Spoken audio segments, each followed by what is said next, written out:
এইবারের ঈদটা আমি ঠিকমতো উপভোগ করব। শহরের ক্লান্তি পেছনে ফেলে সবাই ফিরছে নিজের মানুষদের কাছে।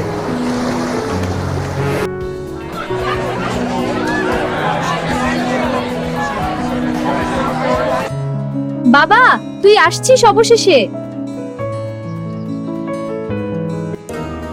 এই শান্তিটা শহরে পাই না মা। সব বিদায় কঠিন হয়, কিন্তু জীবন চলতেই থাকে।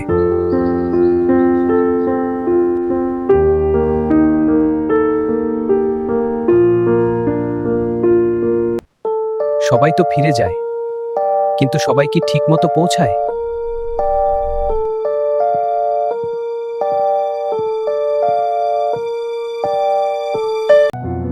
এই সিটে কেউ ছিল কি? সবাই বাড়ি ফেরে, কিন্তু কিছু গল্প মাঝপথেই আটকে যায়।